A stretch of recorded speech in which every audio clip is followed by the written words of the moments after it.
Revenge, Book 2 in the New World series. Written by Stephen Llewelyn and performed by Chris Barrie. Chapter 6. Resolute.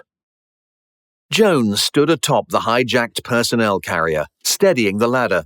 The stampede flowing around them seemed to have stalled. He looked down from his island amid the sea of life surrounding them. Though the animals were still present, and in good numbers, they now milled about, confused and afraid. He knew that any spark could ignite the chaos all over again, and the armoured vehicle suddenly felt very small and not nearly so safe. He hissed as loudly as he dared up to Gleason and Davis. "Hurry up! They'll have us all down the valley, they will!"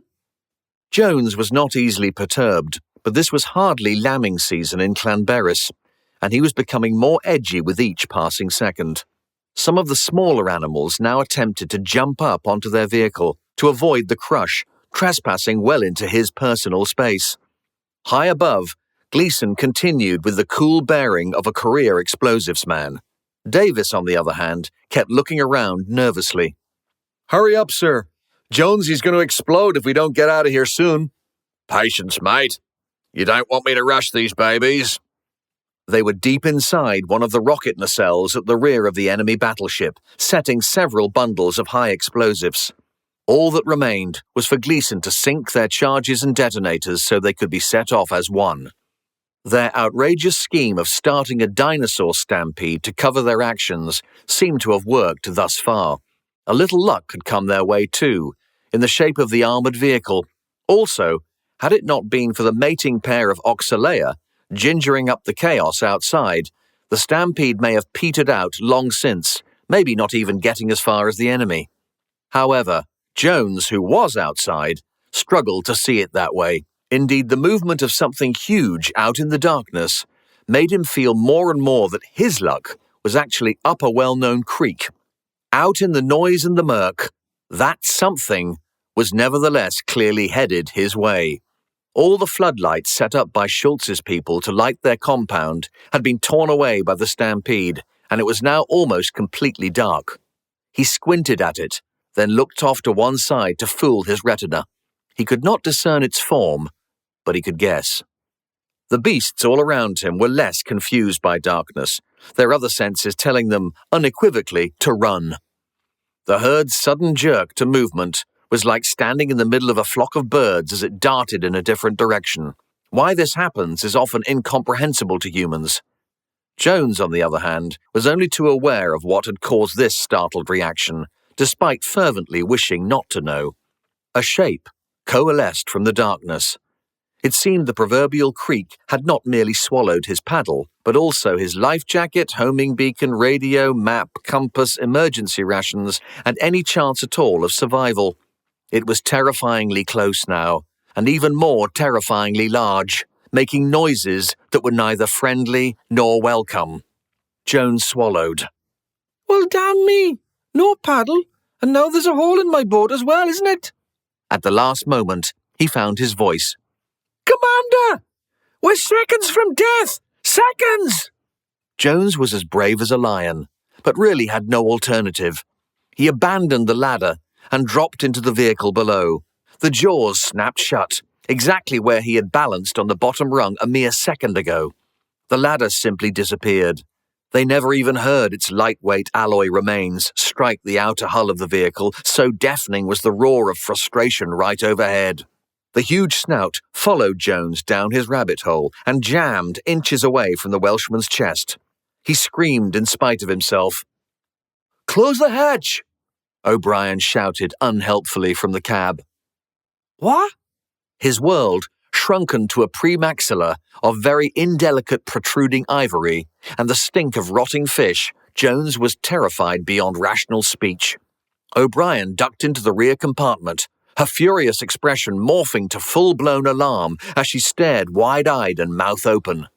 Oxalea pulled its snout back a little and roared thunderously before lunging once more, only to be stopped for a second time by the armoured hoop of the hatch. The three soldiers covered their ears inside the steel-sided vehicle, the hard ring echo momentarily stunning them. The dinosaur retreated once more, readying for a third try.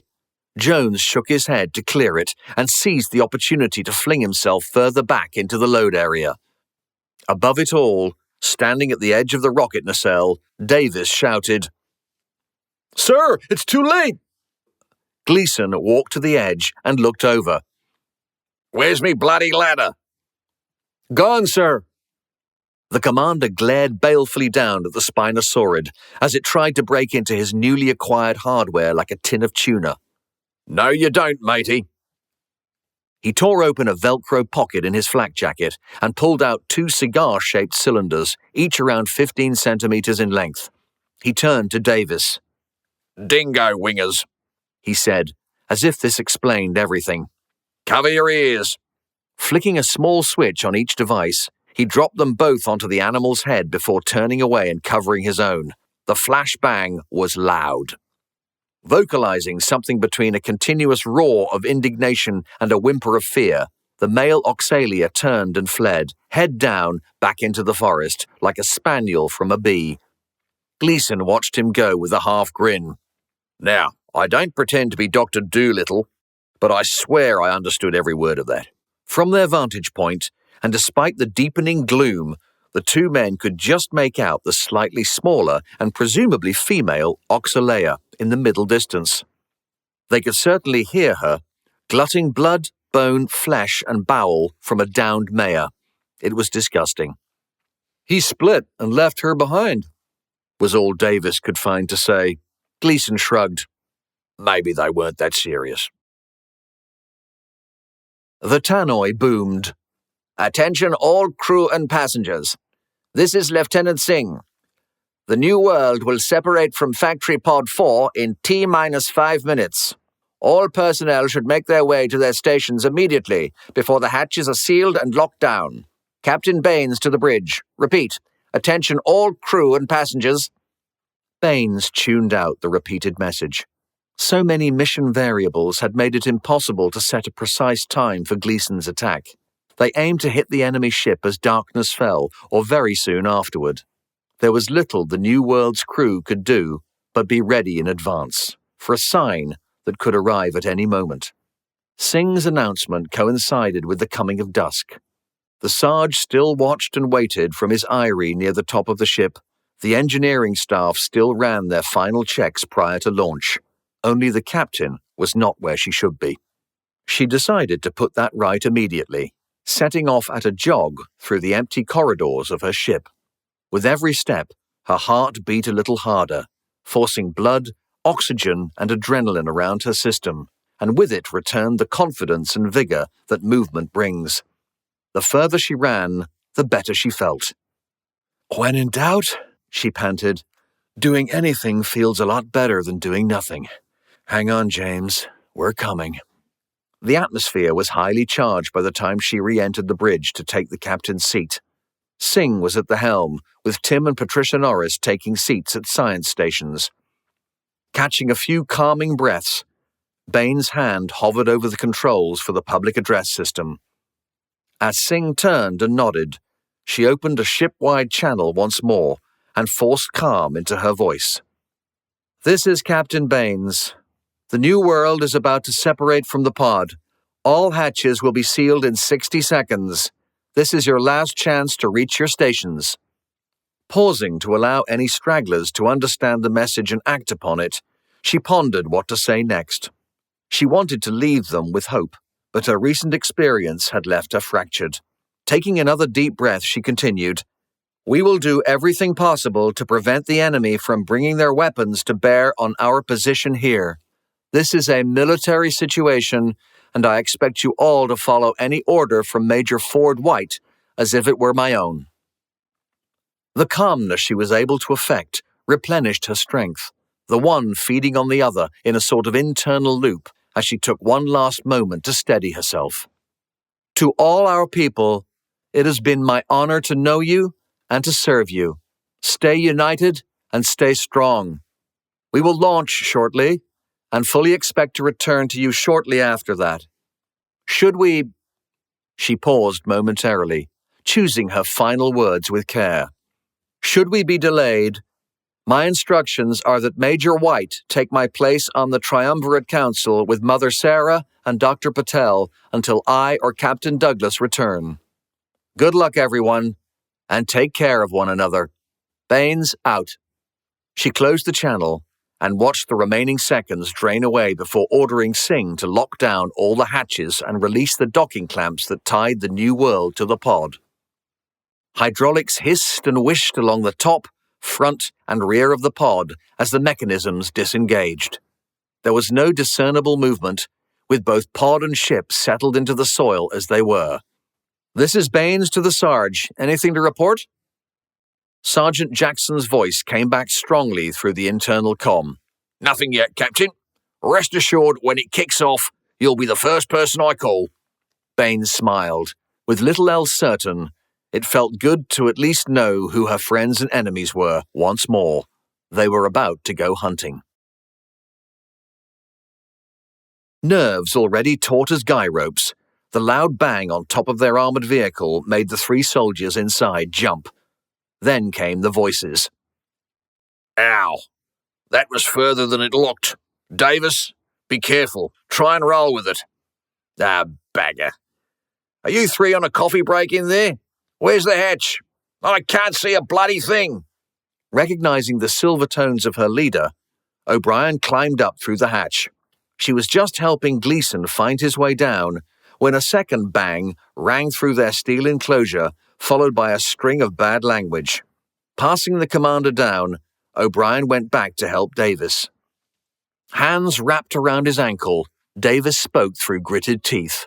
"I think I've broken something, Corp. I landed on a, I don't know what. Something's sticking up from the tank's roof. I can't see. Hell." O'Brien wasted no time in guiding the injured man to the hatch, and with everyone inside, she battened it down. Gleason helped Davis to a seat and felt the ankle through his boot.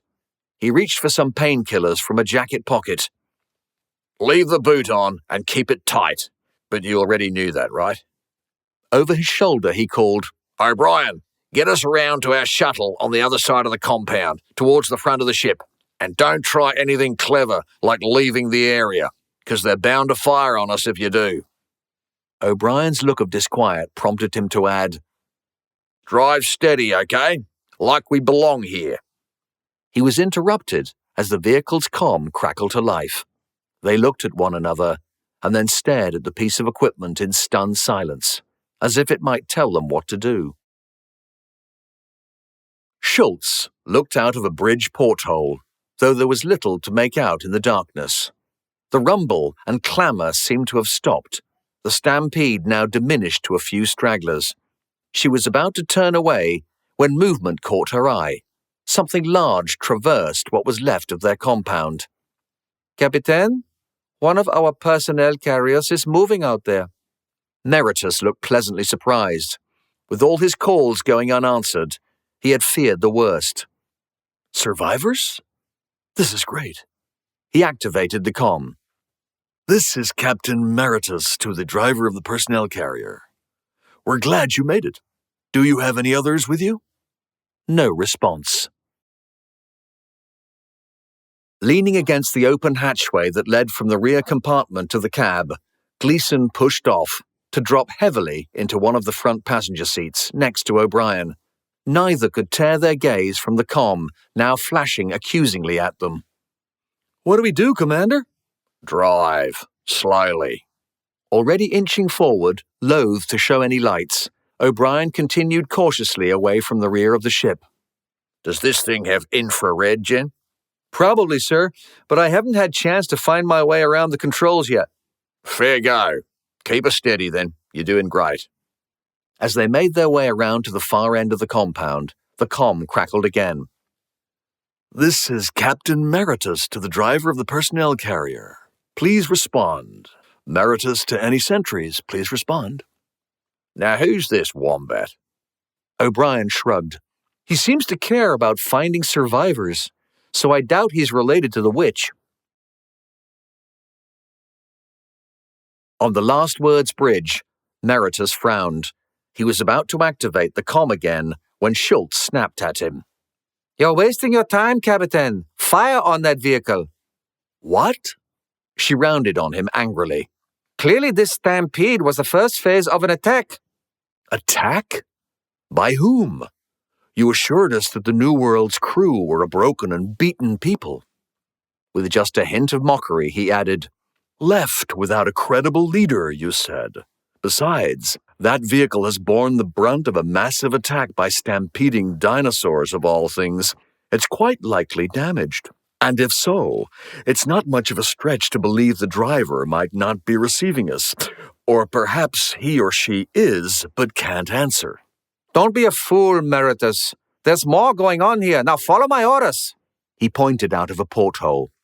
By some miracle, they survived that cataclysm out there, and you want to destroy them?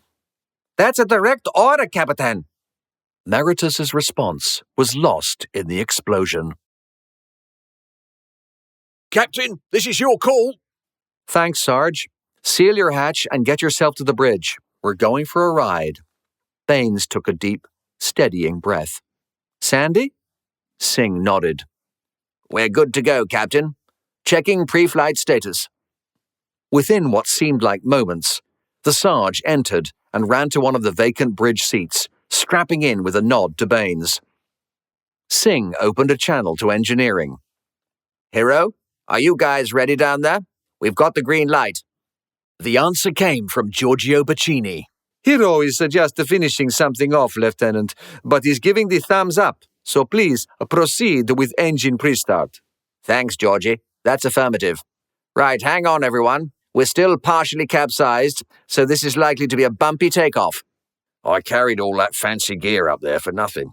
The Sarge muttered conspiratorially to Baines. Quite a show, was it? You could say that, Ma'am. For a second there, the flash turned night into day in the west. I only hope Commander Gleason hasn't overcooked the pudding. He knows his trade, Sarge. Baines turned to check on Tim and Patricia. Everyone strapped in? We're ready, Captain. Singh turned one last time to Baines. And so is the New World. Do it, she ordered simply. The thrusters fired and the ship began to vibrate. A small lateral movement made everyone grab the arms of their seats. Outside, the clinging mud resisted, refusing to let go of her landing struts. A monstrous sucking sound came from the earth around them. As the ground trembled and liquefied, the friction caused the New World to bump and judder against the hull of the pod with a clang that rang for miles across the plains. Dormant for the last few weeks, the behemoth was breaking free once more. Local bird life, thinking themselves settled for the night, erupted in flocking havoc 1,000 strong from their treetops. All chance of sleep denied, they searched for a clear sky. Also about to be denied. With a shuddering, jerking motion, the New World rose, retracting her landing gear as she climbed. Huge clods of soil and muck, accompanied by hundreds of gallons of water, sheeted away as she ascended like a pale goddess of fire, dwarfing even the gargantuan creatures under her gaze. The rocket thrusters reached a pitch that would have blown the eardrums of any creature unprotected beneath, had they not already fled at the first signs of her wrath. The team assembled in the four-wheel drive personnel carrier out in the compound had been ready for this for over an hour. Even protected by the vehicle's bulkheads, they still made use of their ear defenders. At grappling control in engineering, Hero lowered one of the hooks on immense cables to snag the loop on top of the lorry's carry cradle. With ludicrous ease, 12 tons of lorry and cradle were plucked from the earth like an empty milk carton and drawn up into the huge space vacated by Factory Pod 4. The New World turned west on her axis and set off towards the enemy. Once clear of the pod and environs, the main engines fired and she was gone. Revenge, Book 2 in the New World series. Written by Stephen Llewelyn and performed by Chris Barrie. New installments are uploaded weekly. Don't forget to subscribe. And if you enjoyed this episode, please leave a like or comment. Visit the link in the description for free New World companion stories, available for download as ebooks.